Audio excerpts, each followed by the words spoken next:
pagtatalo ng magkasintahan na uwi sa sakitan. Nako, ha. Agad na respondihan ng Malate PNP sa loob lang ng 4 na minuto matapos ang tawag sa 911. Panoorin po natin ito. Ligtas na pamayanan, ligtas na mamamayan.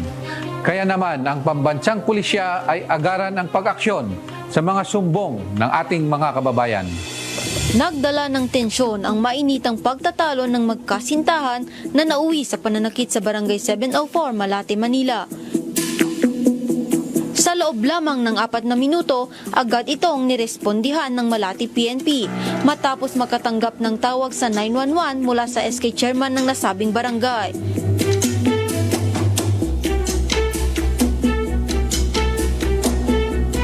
Ayon sa investigasyon, dinala ang magkasintahan sa barangay upang magkaayos. Subalit sa kalagitnaan ng kanilang pag-uusap ay uminit ang ulo ng sospek. Nilapitan ang kanyang kinakasama at bigla na lamang niya itong hinampas.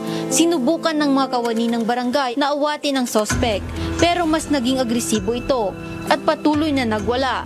Maging ang mga pulis na umawat sa kanya ay nasuntok at naitulak niya, dahilan upang siya ay arestuhin.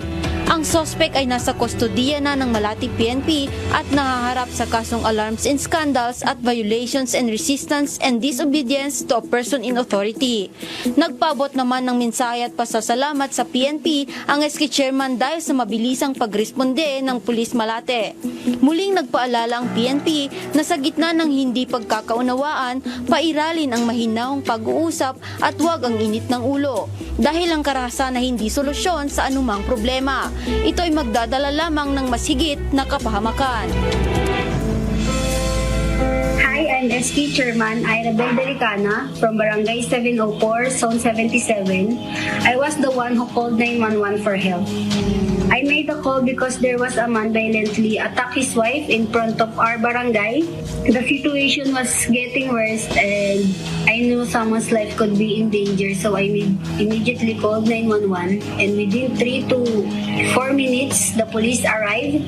They managed to stop the man, make sure the woman is safe, and also I was really impressed by the fast and professional response. It gave me peace of mind knowing that 911 is reliable in emergency, and I'm grateful to the officer who responded quickly. Thank you for your service and God bless. Simula nang nailunsad ang programa ng ating GPNP para sa maayos at mabilis na serbisyo ng ating mga kapulisan, ay muli na naman natin nasaksihan na talagang epektibo ang programang 911. I-dial mo ang 911 at agad ang pulis ay nandyan sa inyong harapan. Sa loob ng 5 minuto, noong nakatanggap ang Tactical Operations Center ng Police Station 9, ay agad na rumisponde ang ating kapulisan na nagresulta ng pagka-aresto ng isang individual na kung saan nasampahan din ng kasong alarm and scandal at disobedience to person and authority.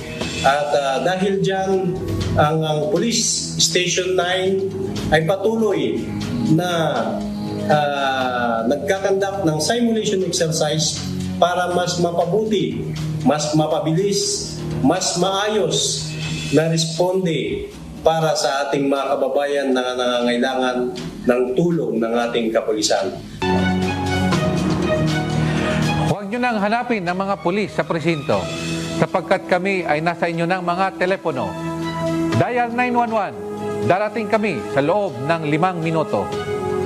Sa bagong Pilipinas, ang gusto ng pulis, ligtas ka.